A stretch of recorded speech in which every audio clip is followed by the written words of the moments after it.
नमस्कार, महाराष्ट्र T24 में मैं मनीष टेमरे आप सभी का स्वागत करता हूं। आइए देखते हैं देश की कुछ खास खबरें।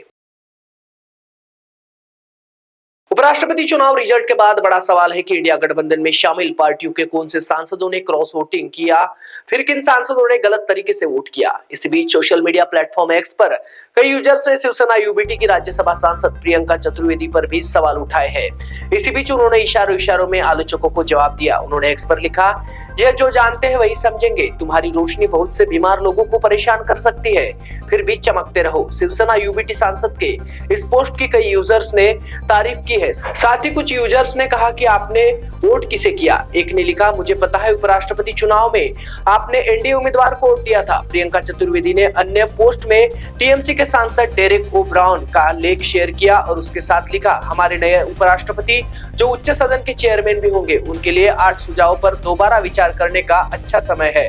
सीपी राधाकृष्णन को बधाई।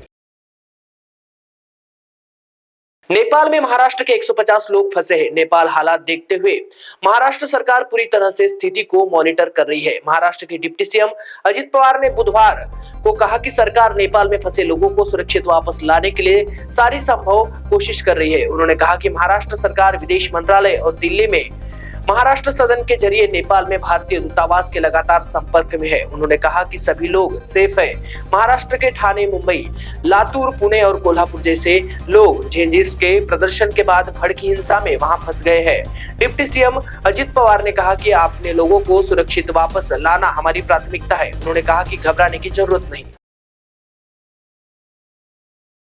मुंबई के हाई सिक्योरिटी इलाके में से एक नेवी नगर में Indian made automatic INSAS rifle चोरी करने के मामले में मुंबई क्राइम ब्रांच को सफलता हाथ लगी है। पुलिस ने तेलंगाना राज्य के नक्सल प्रभावित इलाके आखियाबाद जिले के एगालपल्ली गांव से 2 भाइयों को गिरफ्तार किया है। गिरफ्तार आरोपियों के नाम राकेश दुबला और उमेश दुबला है। पुलिस ने दोनों के पास से इंसास राइफल, 3 मैगजीन और 40 जिंदा कारतूस बरामद किए हैं। मुंबई क्राइम ब्रांच के डीसीपी राज तिलक रोशन ने बताया कि कफ ब्रिगेड पुलिस स्टेशन ने नेवी की शिकायत पर अज्ञात आरोपी के खिलाफ मामला दर्ज कर लिया था और जांच शुरू कर दी है। इस मामले की जांच लगातार समांतर रूप से जारी थी। महाराष्ट्र में पुणे के पिंपरी चिंचवड स्थित एक मल्टीप्लेक्स में फिल्म देखने के दौरान एक युवक पर हमला करने का मामला सामने आया है। यह घटना उस समय हुई जब 29 साल के पीड़ित व्यक्ति ने पीछे बैठकर ऊंची आवाज में फिल्म की कहानी और सस्पेंस सुनाने वाले एक अन्य दर्शक को रोकने की कोशिश की।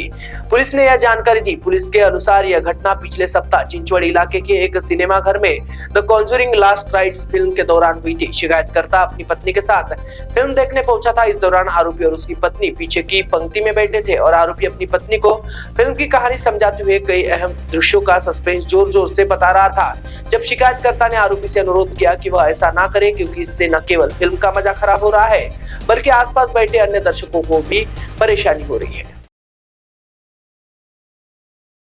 महाराष्ट्र के सियासी गलियारों की चर्चा के केंद्र में एक बार फिर ठाकरे ब्रदर्स है। बुधवार 10 सितंबर को उद्धव ठाकरे और अपने चचेरे भाई राज ठाकरे से मिलने उनके आवास शिवतीर्थ पहुंचे। उद्धव ठाकरे के साथ उनके भरोसेमंद संजय राउत और अनिल परब साथ थे। सूत्रों के मुताबिक दशहरे के दिन स्थिति साफ हो जाएगी कि उद्धव और राज साथ में बीएमसी चुनाव लड़ेंगे या नहीं। उद्धव और राज ठाकरे के बीच करीब 2 घंटे तक बैठकर चर्चा चली।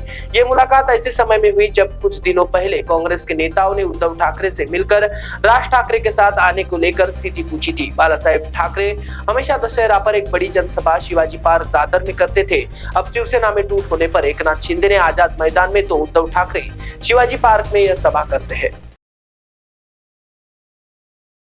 आज की देश की खबरों में बस इतना ही। अधिक जानकारी के लिए देखते रहिए महाराष्ट्र T24।